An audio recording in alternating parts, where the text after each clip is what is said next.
नमस्कार, मैं हूं Amod Srivastava. Amazing thought, amazing message, amazing information की दिशा में आज एक कदम और आगे। आज की इस कहानी का शीर्षक है सोया भाग्य।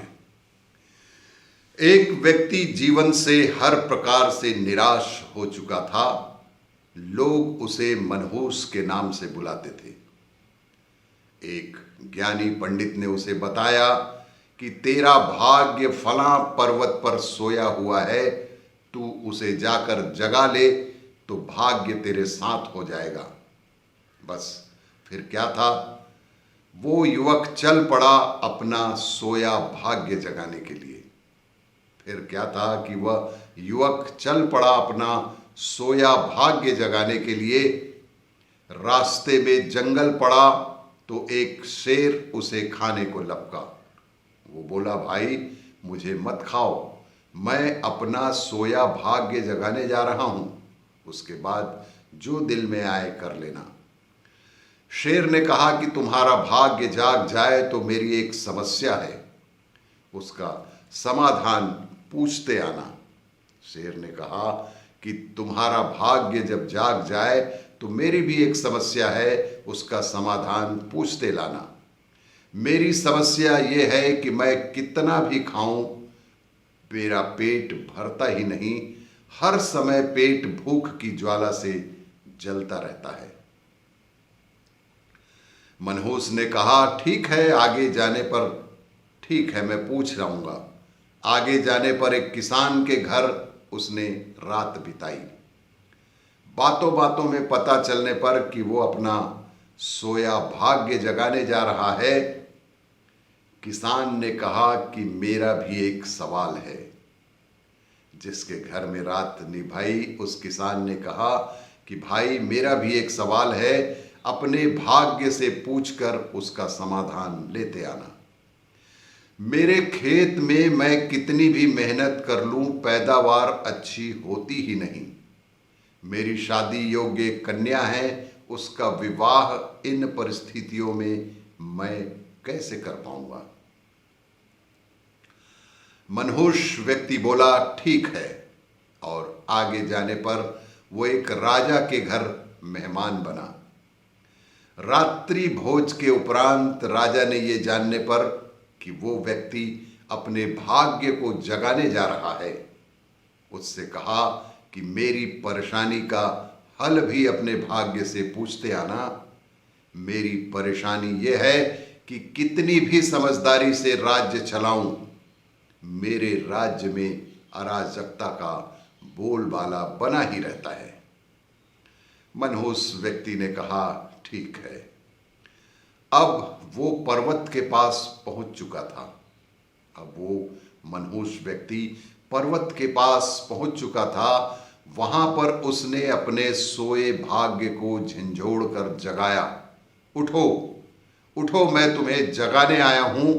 उसके भाग्य ने एक अंगड़ाई ली और उसके साथ चल दिया। उसका भाग्य बोला, अब मैं तुम्हारे साथ हरदम रहूंगा। अब वो मनहूस न रह गया था, बल्कि भाग्यशाली व्यक्ति बन गया था और अपने भाग्य की बदौलत वो सारे सवालों के जवाब जानता था।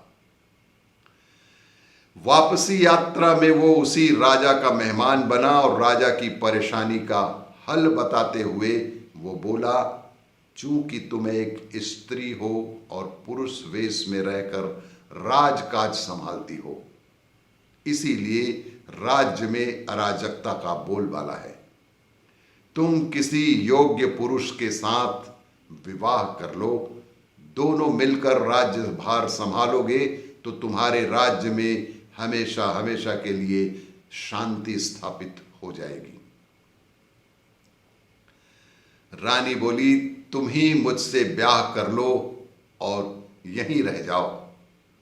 भाग्यशाली बन चुका वो मनहूस इनकार करते हुए बोला, नहीं नहीं, मेरा तो भाग्य जाग चुका है, तुम किसी और से विवाह कर लो। तब रानी ने अपने मंत्री से विवाह किया और सुखपूर्वक शांतिपूर्वक राज्य चलाने लगी।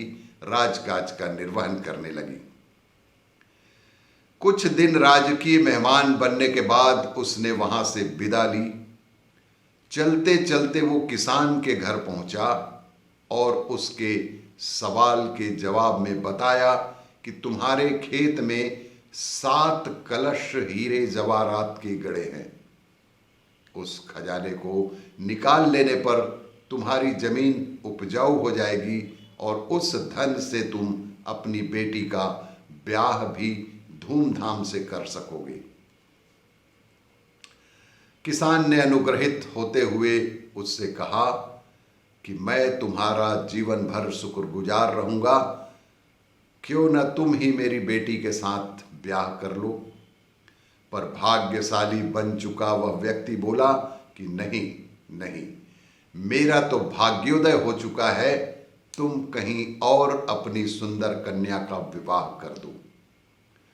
किसान ने उचित वर देखकर अपनी कन्या का विवाह किया और किसान परिवार सुखपूर्वक रहने लगा।